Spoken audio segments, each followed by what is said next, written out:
Hello students, welcome back to my channel. তোমরা আছো এখন সৌমিত্র স্যারের সাথে। তোমাদের ক্লাস 8-এর ইংলিশ কোশ্চেন ব্যাংকের 13 নম্বর স্কুলটা সলভ করব।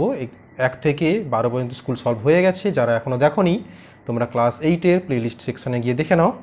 এবার 13 নম্বর স্কুলটা দেখো, যেখানে প্রথমে সিন দেওয়া রয়েছে the man who planted trees থেকে দেওয়া রয়েছে। দেখো, about 40 years ago I went on a long hike.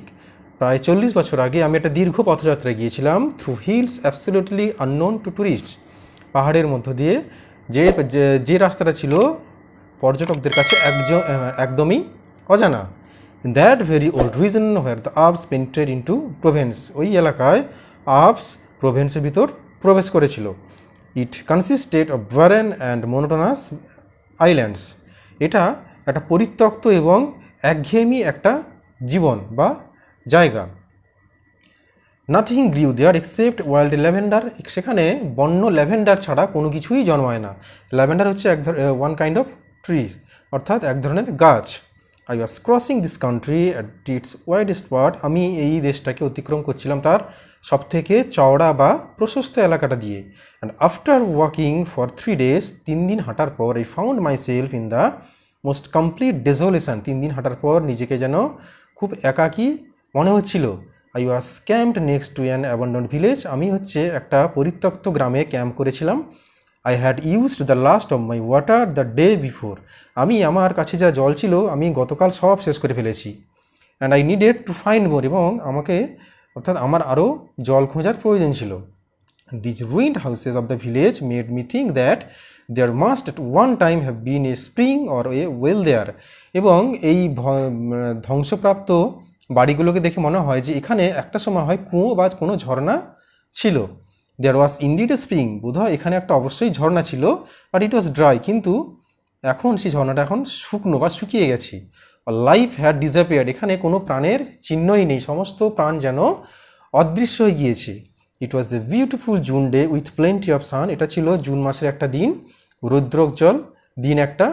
But on this shelterless lands high up in the sky the wind whistle continually, কিন্তু এই আশ্রয়হীন দেশে আকাশে যেন বাতাস অনবরত হুইসেল দিয়ে যাচ্ছিল, অর্থাৎ বাঁশি বাজিয়ে যাচ্ছিল। Its sound was like that of a wild beast disturb during its meal, এবং এই বাতাসের শব্দটা কেমন ছিল না, যখন কোনো পশু খাওয়ার সময় যদি তাকে বিরক্ত করা হয় তখন সে যেভাবে একটা রাগান্বিতভাবে যে আচরণ করে বা গর্জন করে, ঠিক সেরকমই যেন বাতাসের গর্জনটা ছিল। I had to move my camp, আমাকে আমার ক্যাম্পটা সরাতে হয়েছিল। আফটার 5 hours অফ ওয়াকিং, 5 ঘন্টা হাঁটার পর আমাকে আমার ক্যাম্পটা সরিয়ে ফেলতে হয়েছিল।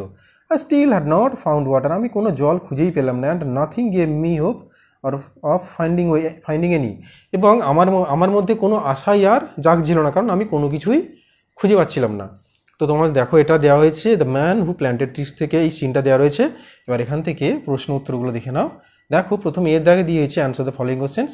The narrator went on a when and where did the narrator go on a hike, তাহলে উত্তরটা কী হবে? The narrator went on a hike about 40 years ago in the reason where the আপস পেনিট্রেট ইন্টু প্রভেন্স। তারপরে দিয়ে দেখো না, why did the narrator have to move his camp, তো এটার উত্তর একটু বড় হবে, এখানে তো লেখার জায়গা নেই, তাই আমি এটা খাতায় লিখে নিয়েছি, তোমরা ভালো করে দেখে নাও। দেখো উত্তরটা, the narrator had to move his camp because he had run out of water and needed to find more, but the spring near the abandoned village was dry, leaving him with no choice but to search for water elsewhere. তো এই উত্তরটা তোমরা ভালো করে খাতায় লিখে নাও, এই উত্তরটা একটা স্ট্যান্ডার্ড অ্যান্সার। এখানে তো যেহেতু বইতে লেখার জায়গা নেই তাই আমি এখানে লিখতে পারিনি, তাই এটা আমি খাতায় লিখে দিয়েছি। তারপরে দেখে নাও বিয়ের দাগের question. Complete the following sentence দেওয়া রয়েছে। The sound of the wind whistling was like that of a wild beast disturbed during its meal. তারপরে দেখে নাও দুইয়ের দাগে, the narrator went on a hike through a place that consisted of barren and monotonous lands.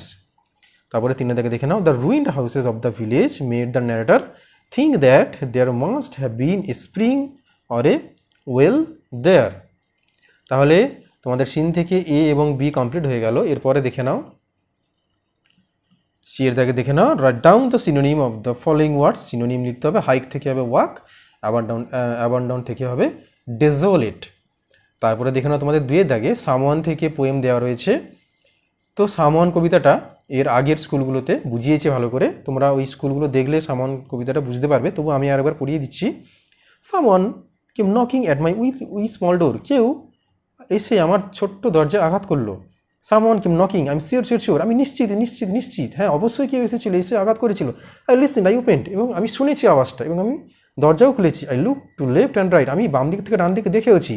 But now there was a stirring in the still dark night, কিন্তু ওই অন্ধকার রাতে কোনো রকম নড়নচড়ন ছিল না, মানে চারদিকে পুরো স্থিরই ছিল। Only the busy beetle tapping in the wall, এবং বিটল কথার অর্থ হচ্ছে পোকা, এক ধরনের পোকা। পোকা কী হয়েছে, দেওয়ালে আটকে রয়েছে। Only from the forest the screech owl's call, বন থেকে পেঁচার ডাক শোনা যাচ্ছিল।